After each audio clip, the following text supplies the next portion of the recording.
देश के प्रधानमंत्री वालों अज एक बार फिर तो वड्डा बयान दिता गया खेती कानूनों को लैके। उन्होंने एक बार फिर तो कहा कि किसानों को जान बुझ के गुमराह किया जा रहा है। उन्होंने कहा कि अजिही चीज़ के शंके पैदा किए जा रहे हैं जो कदे होनी ही नहीं है। ये प्रधानमंत्री ने कहा कि वो शंका जिहड़ा पैदा किया जा रहा है वह कदे होना ही नहीं है।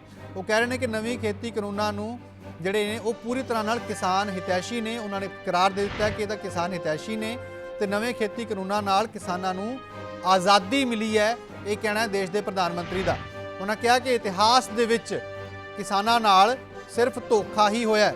मतलब उन्होंने इत्थे भी एक सियासी बयान दिता, विरोधी पार्टियां दे उत्ते तंज कसण की कोशिश की। उन्होंने कहा कि हुण धोखे नाल नहीं गंगा दे पवित्र जल वांग काम किया जाएगा।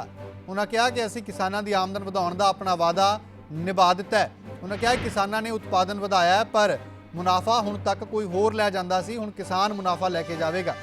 उन्होंने यह भी कहा कि MSP जिसके उपर वार वार शंका जाहिर किया जा रहा है इस ते सब तो वध खरीद तो साडी सरकार ने की है। ते नाले उन्होंने कहा कि मंडीकरण सिस्टम नूं साडी सरकार ने ही ताकतवर बनाया, जिसनूं खत्म करने की गल जिहड़ी है कही जा रही है, जिसके शंके जताए जा रहे हैं। वाराणसी दे विच अज प्रधानमंत्री ने अपने संबोधन दौरान ये सारे बयान दिते। कृषि सुधारों के मामले में भी जानबूझकर यही खेल खेला जा रहा है। हमें याद रखना है ये वही लोग हैं जिन्होंने दशकों तक किसानों के साथ लगातार छल किया है।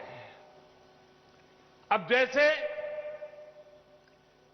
MSP तो घोषित होता था, लेकिन MSP पर खरीद बहुत कम की जाती थी। घोषणाएं होती थी, खरीद नहीं होती थी। सालों तक MSP को लेकर छल किया गया। किसानों के नाम पर बड़े बड़े कर्ज माफी के पैकेज घोषित किए जाते थे, लेकिन छोटे और सीमांत किसानों तक ये पहुंचते ही नहीं थे। यानी कर्ज माफी को लेकर भी छल किया गया। किसानों के नाम पर बड़ी बड़ी योजनाएं घोषित होती थी, लेकिन वो खुद मानते थे कि 1 रुपये में से सिर्फ 15 पैसे ही किसान तक पहुंचते हैं।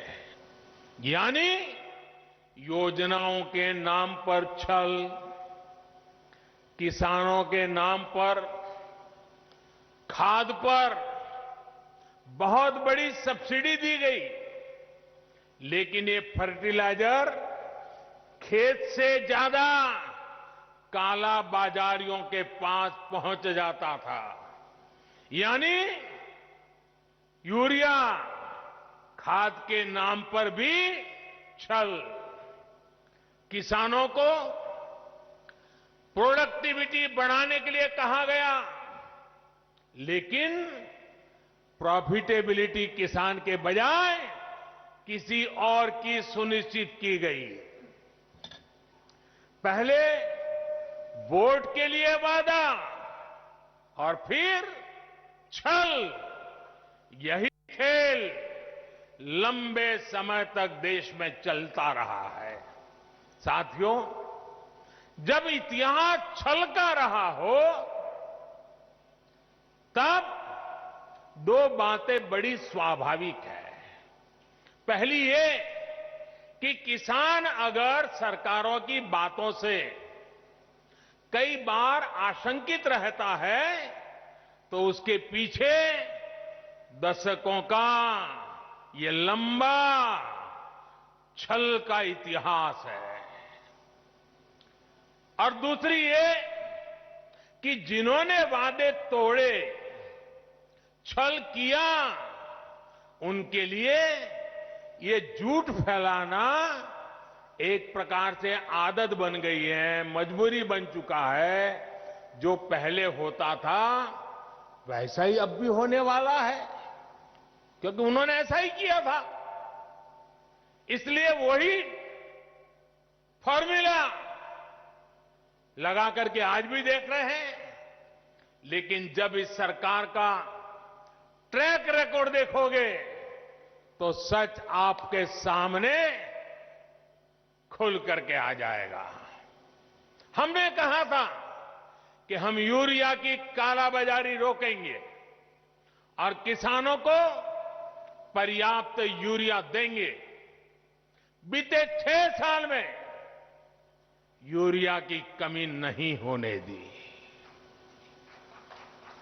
पहले तो यूरिया ब्लैक में लेना पड़ता है। यूरिया के लिए रात रात लाइन में ला करके रात को बाहर ठंड में सोना पड़ता था और कई बार यूरिया लेने वाले किसानों पर लाठीचार्ज की घटनाएं होती थी। आज ये सब बंद हो गया। यहां तक कि कोरोना लॉकडाउन तक उसमें भी जब लगभग हर गतिविधि बंद थी तब भी हमने यूरिया पहुंचाने में दिक्कत नहीं आने दी गई। हमने हमारे 5 साल में धान के लिए 5 लाख करोड़ रुपए एमएसपी के रूप में किसानों तक हमने पहुंचा दिए हैं साथियों। यानी लगभग 2.5 गुना ज्यादा पैसा किसान के पास पहुंचा है। 2014 से पहले के 5 सालों में गेहूं की खरीद पर 1.5 लाख करोड़ रुपए के आसपास ही किसानों को मिला। 1.5 लाख करोड़ उनकी सरकार के 5 साल। हमने 5 साल में गेहूं पर 3 लाख करोड़ रुपए किसानों को एमएसपी का मिल चुका है, यानी लगभग 2 गुना। अब आप ही बताइए कि अगर मंडियां और एमएसपी को ही हटाना था तो इतनी बड़ी हम ताकत क्यों देते भाई।